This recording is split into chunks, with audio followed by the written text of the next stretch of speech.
കൊല്ലം Peroor service cooperative ബാങ്കിലെ customer safe ലോക്കറിൽ സൂക്ഷിച്ചിരുന്ന 48 പവൻ സ്വർണം കാണാതായിരിക്കുന്നു. ആ ഒരു പരാതിയിൽ ഒരു ദുരൂഹത തുടരുന്നുണ്ട്. ബാങ്ക് അധികൃതരിൽ നിന്ന് വ്യക്തമായ വിശദീകരണം ലഭിച്ചില്ല എന്നാരോപിച്ച് പരാതിക്കാരിയും കുടുംബവും ബാങ്കിന് മുന്നിൽ സത്യഗ്രഹ സമരം ആരംഭിച്ചിരിക്കുകയാണ്. പക്ഷേ ഇത് തട്ടിപ്പാണെന്നാണ് ബാങ്ക് അധികൃതർ പറയുന്നത്. അവർ പോലീസിൽ പരാതിയും നൽകിയിട്ടുണ്ട്.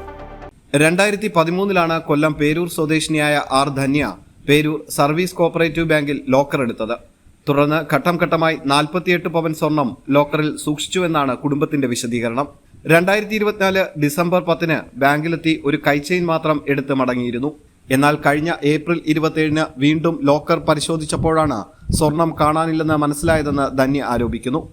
സംഭവത്തിൽ ബാങ്ക് അധികൃതരെ വിവരമറിയിച്ചെങ്കിലും വ്യക്തമായ മറുപടി ലഭിച്ചില്ലെന്നാണ് കുടുംബത്തിന്റെ ആരോപണം. തുടർന്ന് കിളികൊല്ലൂർ പോലീസിൽ പരാതി നൽകിയെങ്കിലും ഇതുവരെ സ്വർണം കണ്ടെത്താനോ സംഭവത്തിൽ വ്യക്തത വരുത്താനോ കഴിഞ്ഞിട്ടില്ലെന്നും കുടുംബം പറയുന്നു. നമ്മൾ ഏപ്രിൽ മാസം 27 തീയതി കിളികൊല്ലൂർ പോലീസ് സ്റ്റേഷനിൽ കേസ് കൊടുത്തു.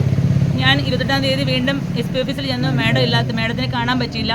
അതിനുശേഷം ഞാൻ DYSPക്ക് കംപ്ലയിൻറ്റ് കൊടുത്തു. അത് കഴിഞ്ഞിട്ട് ഒരു 10 ദിവസമായിട്ട് എൻ്റെ കേസ് FIR ഇടുകയോ അതിന് നടപടിയോ കാര്യങ്ങളോ ഒന്നും ഇല്ലാത്തതിനെ തുടർന്ന് ഞാൻ മെയ് 5 തീയതി കമ്മീഷൻ ഓഫീസിൽ നേരിട്ട് ചെന്ന് ഹേമലത മേഡത്തിനെ നേരിട്ട് കണ്ട് എൻ്റെ അവസ്ഥയും കാര്യങ്ങളും എല്ലാം ഞാൻ പറഞ്ഞു. അതുപോലെ പോലീസ് അന്വേഷണം നടക്കുന്നു, SP ഓഫീസ് സ്പെഷ്യൽ ബ്രാഞ്ച് ഏറ്റെടുത്ത് എൻ്റെ കേസ് അന്വേഷണം നടക്കുന്നു എന്ന് പറയുന്നുണ്ട്. പക്ഷെ എനിക്കിപ്പോൾ 3 ആഴ്ച എനിക്കൊരു നീതി ഒരിടത്തും കിട്ടുന്നില്ല. ഞാൻ ബാങ്കിന് ഒരു ഉത്തരവാദിത്വ കാര്യങ്ങളൊന്നുമില്ല എന്നാണ് ബാങ്കിൻ്റെ ഭാഗത്ത് എനിക്ക് കിട്ടുന്ന മറുപടി.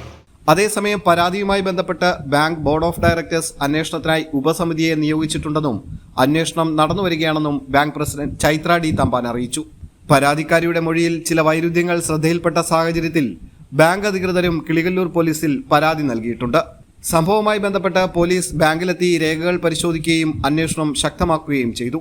സ്വർണം എവിടെ പോയെന്ന കാര്യത്തിൽ ഇപ്പോഴും വ്യക്തത ലഭിക്കാത്ത സാഹചര്യത്തിൽ കൃത്യമായ ഉറപ്പും നടപടിയും ഉണ്ടാകുന്നതുവരെ സമരം തുടരുമെന്നാണ് ധന്യയുടെയും കുടുംബത്തിന്റെയും നിലപാട്.